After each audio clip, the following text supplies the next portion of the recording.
Merci de faire de la Télé Pacifique votre référence en matière d'information. Voici le journal.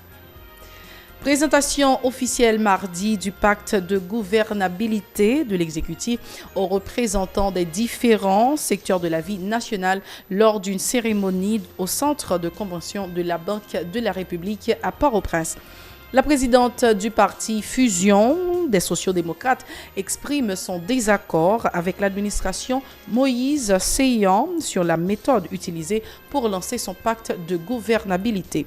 Une nouvelle cohorte de 170 migrants qui évoluaient au Chili devait regagner mardi la terre natale dans le programme de retour volontaire du gouvernement chilien, selon le groupe d'appui aux réfugiés et rapatriés GAR. Mouvement de protestation mardi du syndicat des transporteurs de Gantier contre l'assassinat de leur collègue Acélorme Miséus le 20 janvier à Fond parisien. Toutes les activités ou presque ont été paralysées à ce point à la frontière haïtiano-dominicaine, a constaté le GAR. Dans l'international, les évêques catholiques refutent l'invitation à l'investiture du nouveau président Félix Tshisekedi en République démocratique du Congo. Restez branchés, les détails c'est tout de suite.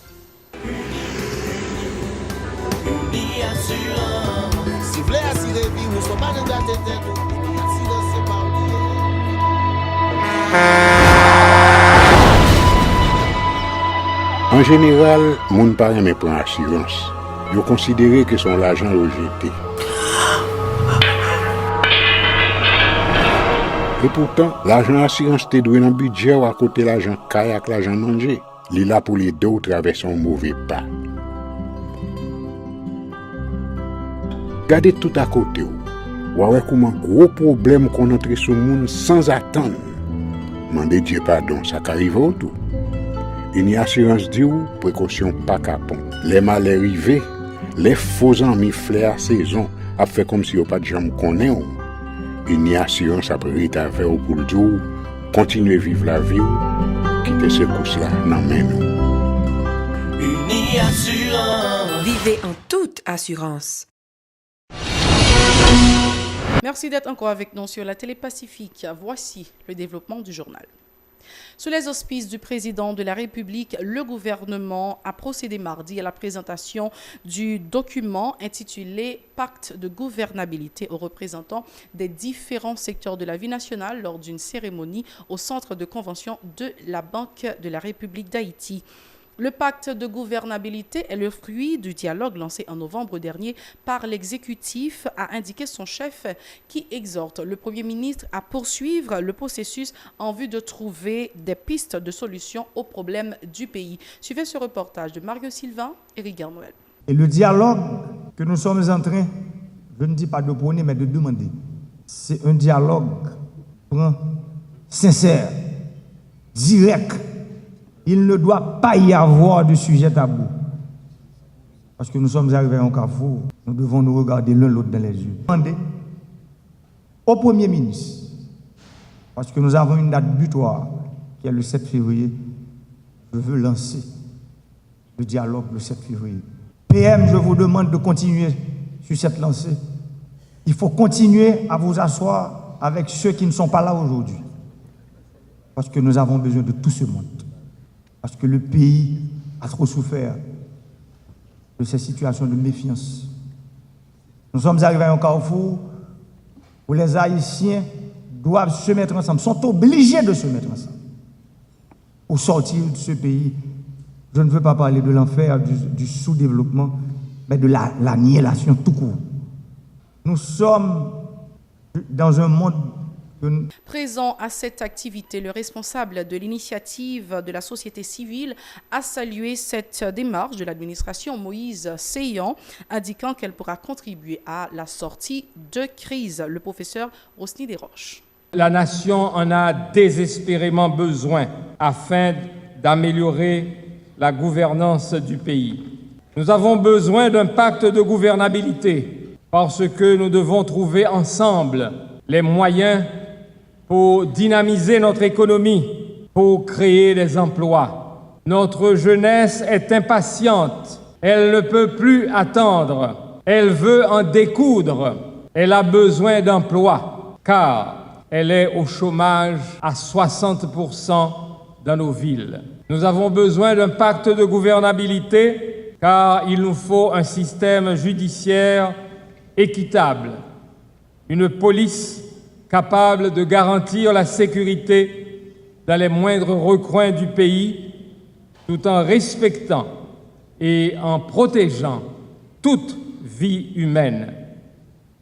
Nous avons besoin d'un pacte de gouvernabilité pour que la vie politique haïtienne soit ponctuée par des élections régulières, honnêtes, susceptibles de garantir la stabilité du pays. De son côté, le coordonnateur du Conseil haïtien des acteurs non étatiques continue de préconiser la lutte contre la corruption pour renforcer l'administration publique. Selon lui, les différentes juridictions du pays devraient s'armer d'une cellule anti-corruption pour faciliter la lutte contre de telles pratiques. Édouard Poultre plaide aussi en faveur de la transparence et d'un dialogue franc pour sortir le pays de l'impasse. Suivez ce reportage de Mario Sylvain et David Mercieuse. Nous vivons dans un contexte où cette corruption crée une crise de confiance généralisée entre gouvernants et gouvernés. Un management public qui a déraillé et qui est sans contrôle, malgré toutes les instances qui sont mises en place pour contrôler cette administration. Un système judiciaire défaillant, incapable de s'autosaisir. Nous voulons avoir une réforme de la justice. Tous les pays qui mènent une lutte acharnée contre la corruption, ils intègrent dans leur système judiciaire un pôle financier et anticorruption. Aujourd'hui, nous souhaitons que dans toutes les juridictions, que ce soit dans les parquets, que nous puissions introduire vraiment des chefs de parquet avec la capacité de s'autosaisir dès qu'il y a clameur publique. Si nous voulons changer ce pays et de direction, c'est le prix à payer. La présidente du parti Fusion des sociodémocrates reproche au gouvernement le fait de n'avoir pas consulté tous les acteurs avant l'élaboration de son pacte de gouvernabilité. Selon Edmond Supplice Bozil, le document renferme des lacunes. Il a été mal préparé, dit-elle. L'ancienne sénatrice réclame la présence d'un médiateur dans le cadre de la mise en œuvre de ce projet. Edmond Supplice Bozil était jointe par téléphone par Geoffroy Chardanger à Pacifique Matin. Il y a une contradiction là-dedans. Document manqué méthode, il n'y a pas de méthodologie là-dedans. Et puis tout, document ça, pas carré les pactes de gouvernabilité, les carré les vers un dialogue, ça veut dire que les premiers pas vers un dialogue, pourquoi l'autre pour aller vers un pacte de gouvernabilité, nous dire tout ça et nous expliquer le marche à suivre là, qui ça nous va faire. Premièrement, nous dire comme ça que la première étape, ça l'a fait la Kounia, c'est pas une étape pour le décider, pour le venir dire nous. Pas pour le présenter dans quel document, pour venir présenter un agenda de discussion. À qui mon discussion ça va faire? Quelles seront les parties prenantes? Qui genre de décision yo apprend? Est-ce que décision yo, c'est par vote ou par consensus, est-ce que est imposable à chaque partie qui va entrer dans le dialogue là?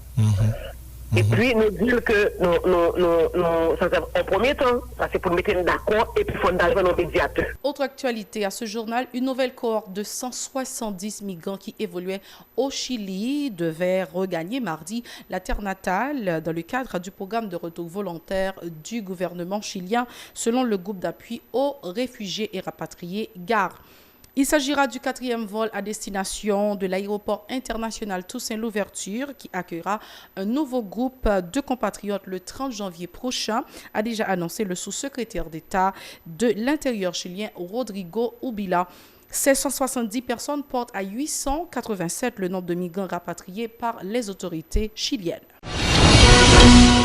Sachez aussi que la circulation piétonne et automobile a été perturbée mardi à Fond Parisien, section communale de Gantier, dans le département de l'Ouest, en raison d'un mouvement des membres du syndicat des transports de la commune. Ils protestaient contre l'assassinat de leur collègue Acélor Mézius, alias Dédé, le 20 janvier sur la route de fond parisien, dont l'accès a été bloqué aux véhicules assurant le transport Malpasse-Djimani et Haïti-République dominicaine. Une situation qui a paralysé complètement les activités à ce point de la zone frontalière, a constaté le Gard.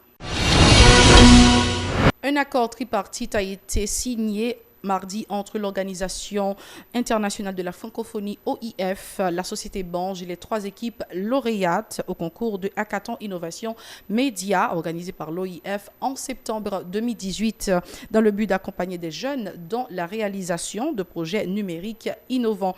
Un accord qui permettra aux 3 équipes lauréates, notamment Discob, Push-Up, Unprotégène, de bénéficier d'un programme d'incubation où ces jeunes entrepreneurs vont pouvoir rendre opérationnels leurs projets et les commercialiser.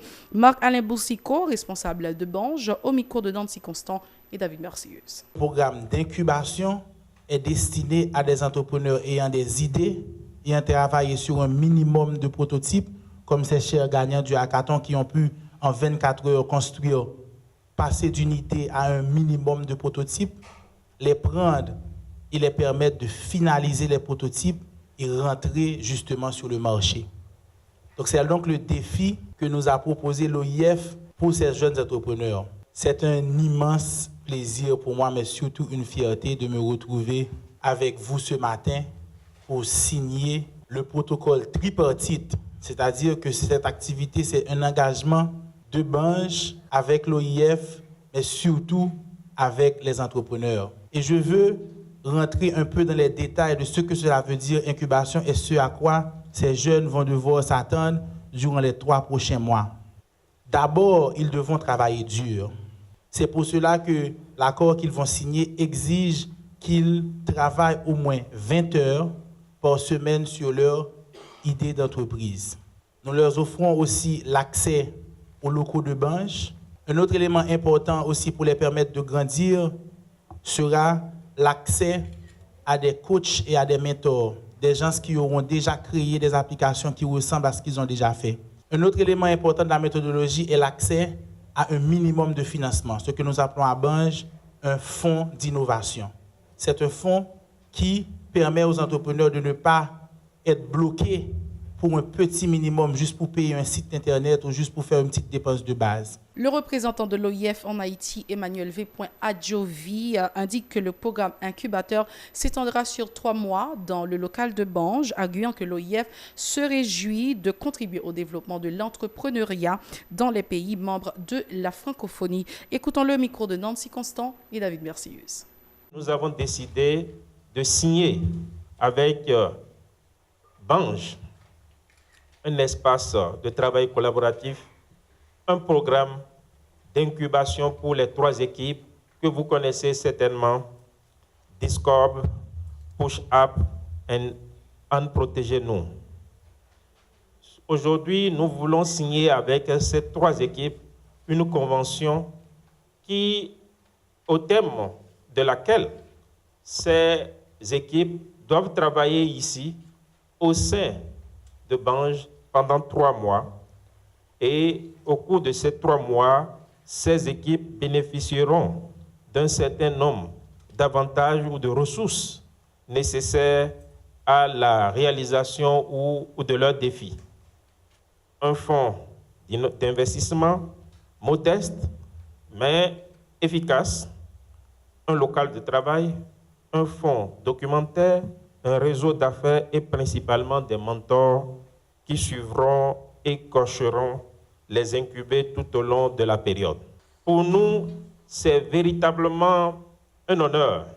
Un honneur parce qu'il s'agit, à travers ce programme d'innovation, de soutenir des initiatives de jeunes porteurs de projets, enrichir la production de contenu numérique en Haïti et contribuer au développement de l'entrepreneuriat numérique dans ce pays. Les 3 équipes lauréates ont tour à tour présenté leurs projets dont les retombées seront positives pour la société haïtienne selon eux. Écoutons respectivement Andy Antoine de Discob, Vladimir Ben de Push-Up et Lance Edris de Unprotégé. Discob est une application web et mobile consacrée à la promotion de la musique haïtienne. On a eu un président musicien et des parlementaires musiciens. Il n'y a même pas une législation sur la musique en Haïti. Donc, ce que nous proposons un espace structuré de promotion de la musique, une digitalisation de la musique, mais également une rubrique assurance artistes. Les artistes pourront épargner une partie de leurs revenus et ils n'auront accès qu'en cas de maladie, de décès ou autre urgence. Push-Up, c'est une plateforme web et mobile qui va mettre en relation les entrepreneurs et les investisseurs afin de leur permettre de financer leurs projets. On Protégé, c'est quoi? C'est une application mobile destinée à diffuser des informations relatives aux catastrophes naturelles. Alors, On Protégé va diffuser des informations avant, pendant et après les catastrophes naturelles. Et aussi, l'autre problème qu'on va pallier avec ce projet, c'est permettre aux gens de connaître les différents endroits où ils peuvent donner et recevoir du sang. C'est la toute fin de ce journal. Merci de l'avoir suivi avec nous. Au revoir, à la prochaine.